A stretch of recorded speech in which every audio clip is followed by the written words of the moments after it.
Your motorcycle won't pay the bills, Dad said, mocking me. But when my brother exposed I had a fortune at Thanksgiving dinner, they won a mansion plus $250,000 from me. I, 32 male, grew up as a certified family disappointment. My parents didn't just think I was less impressive than my brother, they made it their mission to remind me daily. While my younger brother, 30 male, Marcus, the golden child, was busy collecting academic trophies and getting straight A's, I was the guy spending every waking minute in my neighbor's garage learning how to fix motorcycles. My obsession with bikes started when I was 14. Our neighbor, let's call him Mr. J, restored vintage Harleys and let me hang around his garage after school. The dude was more of a father to me than my actual dad. He'd actually listen when I talked and teach me real skills. While Marcus was winning science fairs with whatever nerdy project my parents paid for, I was learning how to rebuild carburetors and tune engines on classic shovelheads and panheads. Mr. J would actually high-five me when I figured stuff out, while at home, my accomplishments might as well have been invisible. The classic line in our house wasn't "good job" or "I'm proud of you." It was, "Why can't you be more like your brother?" I swear to God, I heard that phrase so often I thought it was my actual name for a while. When Marcus got accepted into some fancy science program in 10th grade, my dad bought him a $2,000 gaming laptop for educational purposes, yeah right, a new desk setup, and took the family out for steak. When I rebuilt my first engine completely solo, a vintage Ironhead that even Mr. J said it was challenging, my parents couldn't even be bothered to look up from dinner. I walked in all excited like, "Hey, got that Sportster running today?" And my dad just grunted, "Keep it down." It wasn't just ignoring my interests. They actively tried to sabotage my motorcycle phase. Their words, not mine. My motorcycle magazines would mysteriously disappear. Tools I bought with my own money would vanish from the garage. Once I saved up for 3 months to buy a used repair manual collection, and my mom donated them during spring cleaning because that junk was cluttering up your room. But Marcus's bedroom looked like a Best Buy, and Barnes & Noble had explosive diarrhea all over it. Latest tech, stacks of books, special desk lighting so his precious genius brain could develop properly. Meanwhile, I got yelled at for having dirty fingernails from working on engines. The worst was whenever relatives came over. My parents would parade Marcus around like a show pony. Marcus got accepted to the governor's STEM program. Marcus won first place at regionals. Marcus is being recruited by MIT. Then some uncle or cousin would turn to me and ask what I was up to. And before I could answer, my mom would jump in with, "Oh, he's just going through a rebellious phase with these motorcycles. He'll grow out of it and get a real job eventually." Then my dad would add something supportive like, "Not everyone can be academically inclined like Marcus. We're still waiting to see what he'll do with himself." Then they'd literally change the subject back to Marcus. I wasn't even worth a conversation. By senior year, Marcus had already been accepted to 3 elite universities with full rides. My parents turned our refrigerator into a shrine for his acceptance letters, literally covered with them. Not exaggerating. I had solid grades, but I also had an actual life plan. I wanted to open a motorcycle repair shop specializing in American classics. I'd been working part-time at the local garage for 2 years, saving every dollar, studying business plans at night.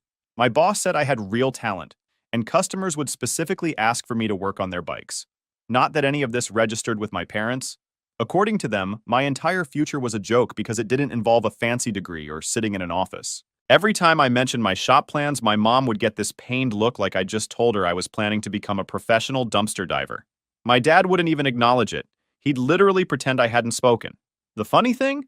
My parents weren't even successful themselves. Dad was a middle manager at some insurance company, constantly passed over for promotions. Mom was an administrative assistant who talked about her career like she was running the place. But somehow they'd convinced themselves that Marcus was their ticket to reflected glory. He would become something big and important, and they'd get to say, "That's our son." By 18, I was basically invisible in my own home. I'd come and go, and half the time they wouldn't even notice. So when I graduated high school, I had about $12,000 saved up.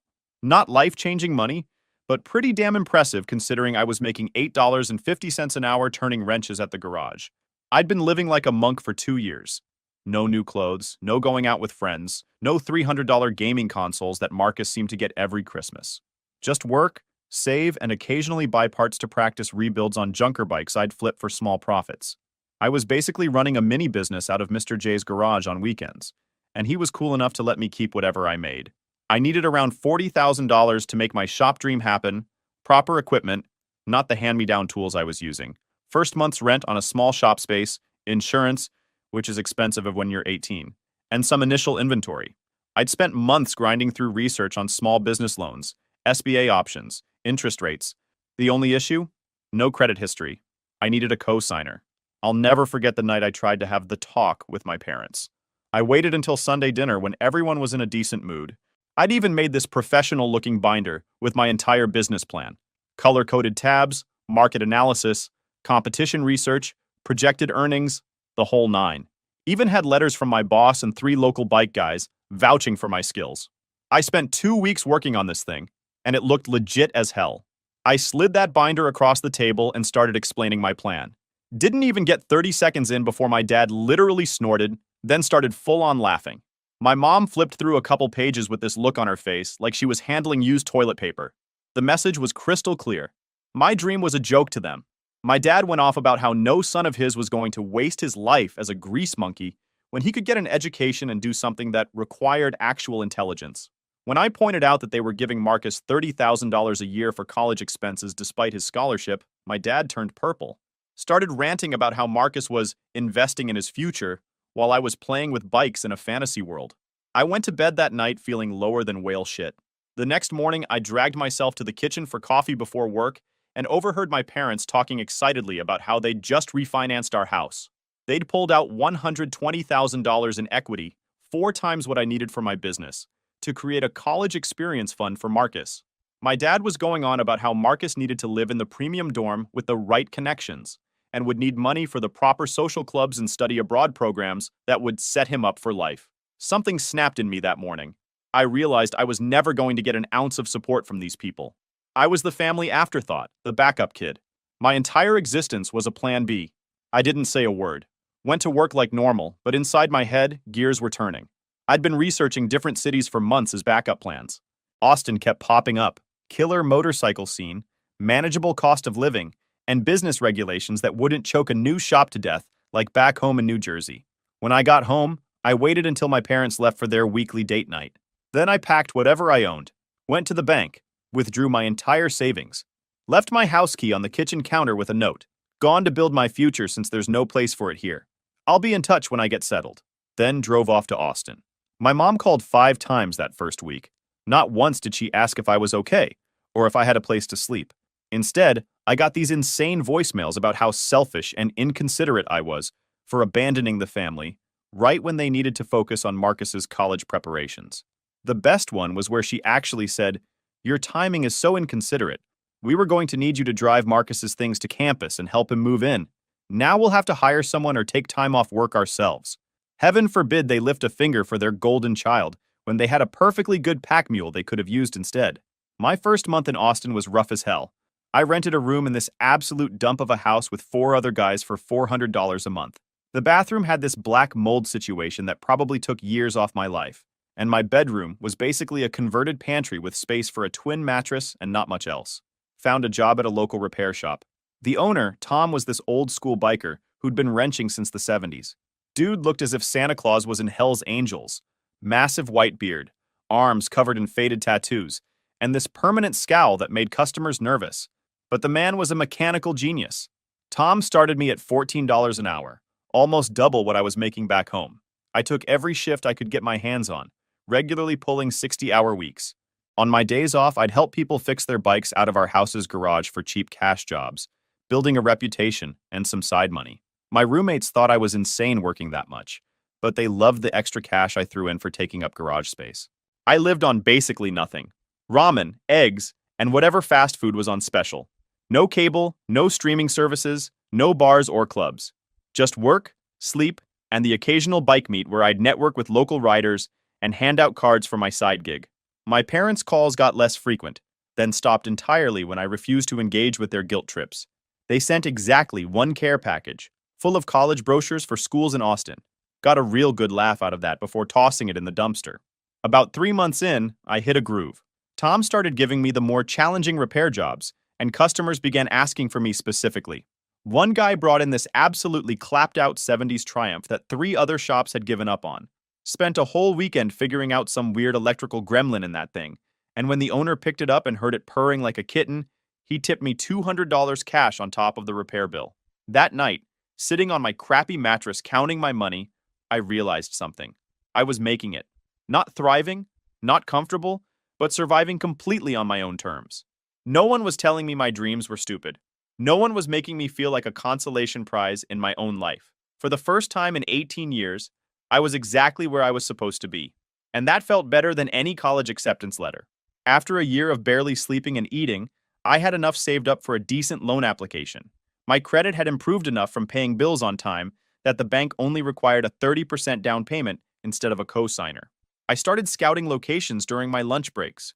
Austin was booming even then, so most decent spots were way out of my price range. After weeks of searching, I found this absolute dump on the edge of town. Previous tenant was some vape shop that went under. Shocking, I know. Place had dingy yellow walls and lighting that made it look like a serial killer's basement. But it had good highway visibility, and the rent wasn't completely insane. Most importantly, it was zoned for automotive, so I could actually work on bikes there. I'll never forget signing those lease papers. 20-year-old me committing to $1,750 a month in rent alone. Add in utilities, insurance, and all the other business expenses, and I was looking at nearly $3,000 a month in overhead before I made a single dollar. Terrifying doesn't even begin to cover it. Spent 2 weeks scrubbing that place down to the concrete and slapping fresh paint on the walls. Did it all myself after work and on my days off. My roommates helped in exchange for drinks and pizza, which was basically my only fun expense that month. W Lone Star Cycles officially opened with just me, 2 lifts I bought used from a closing Harley shop in Houston, and the basic tools I'd accumulated. My entire parts inventory was whatever I could fit in one metal cabinet.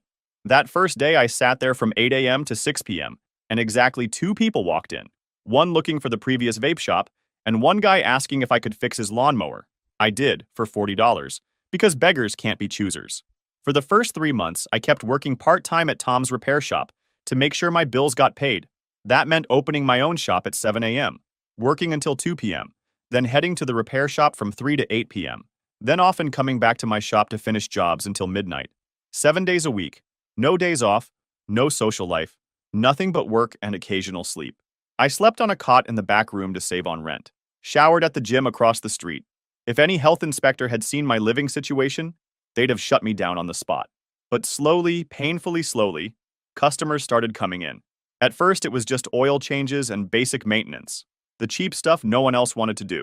I took every job, no matter how small. $20 tire change? Done. $15 oil swap? Let's do it. I was the bargain basement of motorcycle shops, and I was totally fine with that. Get them in the door for the cheap stuff, impress them with quality work, and hope they come back for the bigger stuff. Word started spreading among the local bike community. I was the new guy who didn't overcharge, showed up when he said he would, and could work on vintage American bikes that the bigger shops didn't want to touch. After about 6 months, I had enough steady business that I could quit the repair shop. Tom was actually cool about it. Told me he'd expected me to leave months earlier. My first real break came when this rich tech guy brought in his 60s panhead that 3 other shops had tried and failed to get running right. He'd heard about me from someone in his riding club and figured he had nothing to lose. Spent 3 days straight on that bike, barely sleeping, taking the entire engine apart and rebuilding it. When he picked it up and it started on the first kick, running smoother than it probably had in decades, he was so impressed he tipped me $1,000 on top of my bill. Told me he'd tell all his buddies. And holy shit, did he? Within 2 weeks, I had 4 more vintage bikes from his riding buddies. These weren't your average riders. These were tech executives and surgeons with money to burn on their hobby bikes. They didn't blink at my labor rates, and several mentioned they were relieved to find someone who actually knew about carbureted bikes, instead of just modern fuel-injected stuff. By the end of year 1, I hired my first mechanic, this old dude named Frank who'd worked at dealerships for 30 years before retiring. He was bored with retirement and wanted to work part-time. Perfect fit, and the customers loved him. His crusty old man stories alone were worth his salary. The real game changer came when I added custom work to our services. I'd always been into chopper builds, but never had the time or money to do them. Then, one of my tech executive clients asked if I could build him a custom bobber from scratch. Quoted him $18,000, expecting him to balk. He didn't even negotiate, just slapped down a $9,000 deposit like it was coffee money. That first custom build nearly killed me. Spent every waking hour on it for 2 months. Made about 1 million mistakes and had to redo parts several times. But when it was done, man, Gloss black with subtle red ghost flames, stripped down to the bare essentials. Perfect stance. It was a rolling piece of art. When the client came to pick it up, he was speechless. Started doing one custom build at a time alongside our repair business. Each one got better than the last. Started taking pictures of everything. Set up an Instagram account for the shop. Just bikes we were working on and completed builds. Wanted a place to showcase our work. 2 years after opening, we were pulling in around $500,000 annually with healthy profits. Hired 2 more full-time mechanics and a front desk person to handle scheduling and parts orders. Moved into a good apartment. Bought new tools, expanded our parts inventory, added a small but decent customer waiting area with coffee and Wi-Fi. The real cherry on top was finally treating myself to my dream bike, a fully restored 1969 Harley Shovelhead that came up for sale when an old collector passed away. Metallic blue with chrome for days. The same model Mr. J had been restoring when I first started hanging around his garage as a kid. Cost me $22,000 and worth every penny. All this time, my parents had no idea. We barely spoke, just a text on birthdays and holidays. They never asked about the business, and I never volunteered the information. In my mind, they'd lost the right to know about my success when they laughed me out of the room with my business plan. Their loss, not mine. But family has a way of worming back into your life, especially when they smell money. And that's where this story gets really interesting. Last Thanksgiving, I flew home for the first time in years. Total mistake. What the hell was I thinking mistake? It started with a text from Marcus of all people. Hey bro, been a long time. We're all doing Thanksgiving at the house this year. You should come. After ignoring me for years, now he suddenly wanted family time? Suspicious, but I'll admit part of me liked the idea of showing up successful after they'd all written me off. Maybe they'd see I wasn't the family failure they always thought I was. Plus, I was curious what they'd been up to all these years. Stupid curiosity. Bought nice gifts for everyone. Going home felt weird as hell. Like visiting a foreign country, where you used to live but can't remember the customs. Everything familiar but slightly off. Pulling up to my parents' house, I sat in the car for a solid 5 minutes just breathing. Same house. But I felt nothing. No nostalgia, no warm fuzzies, just this weird clinical detachment, like I was observing someone else's life. When I walked in, walls were still covered in framed photos of Marcus's graduations, awards, and accomplishments. Not a single picture of me anywhere. Cool, cool, cool. Totally normal. Marcus was there with his new fiancée, Amber. Harvard MBA, working at some corporate consulting firm that paid well, but had him looking like absolute shit. Dark circles under his eyes, constantly checking his phone with this twitchy panic, popping antacids like they were Tic Tacs. But hey, he was successful by my parents' definition, so clearly living the dream. Dinner was classic Thomas Family Theater. The Marcus Show, guest starring Marcus. 2 straight hours of my parents fawning over his promotion, his fiancée's family connections, his new condo in the right neighborhood.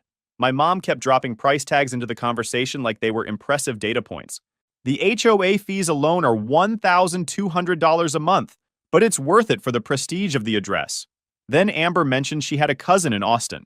Just making conversation, you know.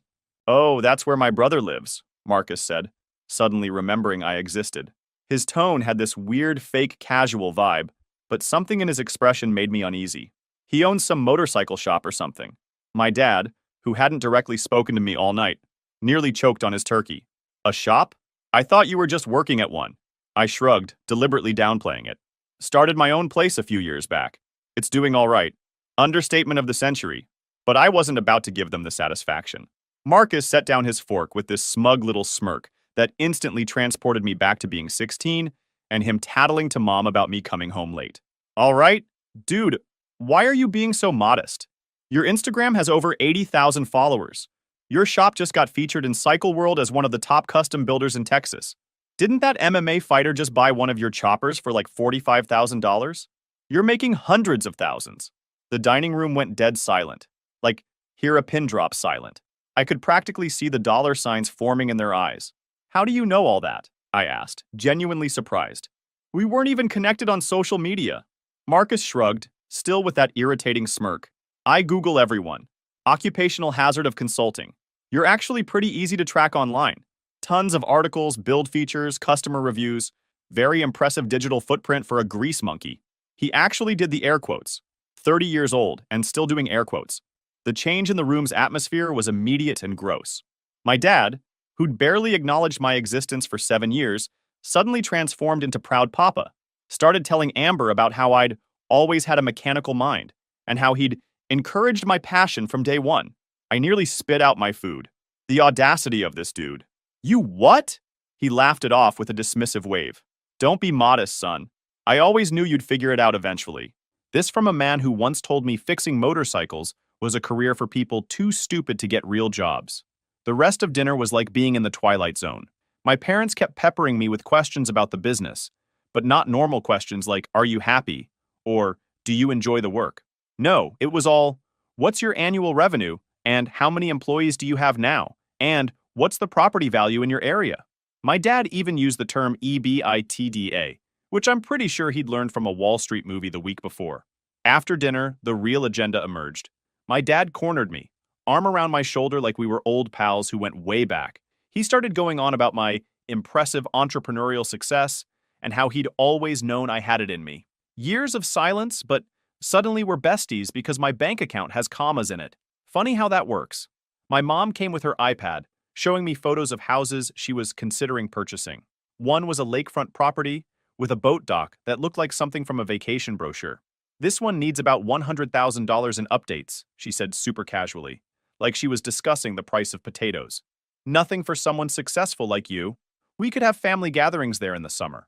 Wouldn't that be nice after all these years apart?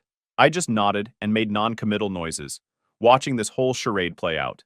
The surreal part was, they seemed to genuinely believe I was buying it, like we had some alternate history, where they'd been supportive, loving parents the whole time. Then over dessert, my dad cleared his throat with this rehearsed speech energy. You know, your mother and I have been doing some financial planning. Our retirement portfolios took a hit in the last market correction. And this house, well, we refinanced a few times for Marcus's education. The smart financial move would be to retire early, avoid the high tax bracket from my end-of-career earnings. He paused, making significant eye contact with me. I knew exactly where this was going, but let him finish. Maybe you could help out your family a bit? You know, give back after all we've invested in raising you? I raised an eyebrow. How much exactly are you thinking? Dad glanced at Mom like they'd practiced this, then dropped the bomb. We'd need about $250,000 to be comfortable. Plus, maybe setting up a small monthly stipend. College costs really drained us, and your brother's graduate loans are significant. $250,000, plus a monthly allowance. For the people who laughed in my face when I asked them to co-sign a $40,000 loan. The people who told me my career choice was embarrassing and stupid. The people who didn't have a single photo of me in their house. Well, family supports family, my mom jumped in, reaching for my hand with this fake sincerity that made my skin crawl. We supported you your whole life. I almost laughed out loud. Did you, though? I asked quietly. Marcus, ever the peacemaker when it benefited him, jumped in with his consultant voice. Come on, bro. It's not like it would hurt you. I saw your shop's expansion in that article. You're killing it while mom and dad are struggling. Isn't this what family's for? I just nodded and said I'd think about it. But I already knew my answer. Just wanted to enjoy the show. My mom hugged me goodbye at the door, whispering, We're so proud of you, honey. I always knew you'd make something of yourself. The crazy part? I think she actually believed it. People really do rewrite history to make themselves the heroes of their own stories. On the ride home, I kept replaying the evening in my head. The absolute 180-degree turn in how they treated me. The way I was suddenly visible after years of being the family ghost. My mom started texting before I even boarded the plane. It was so wonderful to reconnect. Dad and I are thinking about that lakefront property. When can we expect your contribution? The absolute balls on these people. I'm serious. Not even a thank you for considering or we'd be grateful if, just straight to when they could expect my money to start rolling in. The next few messages got progressively more entitled. My dad literally texted, We've set up a special account for your family contributions. I'll email the wire instructions. Like it was already a done deal. I didn't respond to any of it. Just let them keep digging themselves deeper. By the fifth message, I blocked their numbers. My brother too, since he'd started chiming in about how selfish I was being. I figured that was it. They'd be pissed, talk shit about me to the extended family, but eventually move on once they realized they couldn't squeeze blood from this particular stone. Boy, was I wrong. About 3 weeks after blocking them, I started getting weird messages from distant relatives and old high school friends. Is everything okay at home? Heard you're having some issues with your folks. Then my cousin called. Dude, you need to check Facebook, was the first thing he said. Your parents are on a fucking crusade. I hadn't been on Facebook in months, but I logged into my dusty account, and holy shit. My parents had gone nuclear. They'd been posting daily updates about their troubled son who had stolen family money and abandoned them in their time of need. According to their posts, I had taken $50,000 in cash from my dad's home office before leaving for Texas, money that was supposedly set aside for Marcus's education. They claimed this seed money was the only reason my business succeeded, and now I was refusing to acknowledge my debt to the family. LOL, seriously now? But wait, it got worse. My mom had joined several local community groups and was telling everyone how I'd left them struggling while I flaunted my wealth online.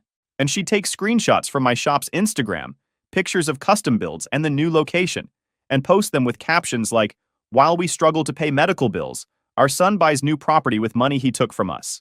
Then, there was a GoFundMe my mother had started titled, "Abandoned by Our Son. Help Us Save Our Home." It had already raised nearly $7,000 from sympathetic strangers and distant acquaintances. I really laughed at this one. How pathetic. It was fucking unbelievable. These people were actually trying to paint me as some monster, and people were buying it. The comments were full of supportive messages and outrage on their behalf. Some family friends I'd never even heard of were posting about how they always knew there was something off about me. But I wasn't going to let that slide. I was about to teach them some good lessons. I called a lawyer immediately, filed for defamation. I forwarded all the screenshots my cousin had sent me and gave him access to my financial records. We filed the suit the next day. They were actively damaging my reputation and potentially my business with these lies. Couple of customers saw my account tags and had already mentioned seeing something online about the shop owner having family issues. In a business built on trust and personal reputation, that kind of talk can be fatal. We sent them a cease letter warning them if they don't take the post down within 48 hours, there will be consequences, and addressed each false claim with counter evidence. Their response? They doubled down. My dad posted a screenshot of the cease and desist with a caption about how I was now threatening legal action against my own parents and trying to silence their pleas for help. My mom went on some local Facebook group for parents and claimed I was legally bullying them because I was ashamed of the truth coming out. My lawyer was practically giddy and said they made our case so much stronger. They were served a legal notice that their claims are false with evidence, and they've chosen to continue. That's textbook malicious defamation. We pushed forward with the suit. The consequences hit them fast and hard. A local newspaper ran a story, and suddenly my dad was losing accounting clients. Turns out people don't trust accountants accused of lying about finances. And my mom got placed on leave from her elementary school job. Their GoFundMe got frozen when people reported it, and they couldn't provide verification for their claims. Their little social media scam was crumbling around them. A week before our court date, they caved. We settled with terms heavily in my favor. They had to post public retractions, shut down their fundraiser, and pay my legal fees. Best part? They signed an agreement prohibiting them from even mentioning my name online without permission. My cousin told me they were furious about the humiliation, but whatever.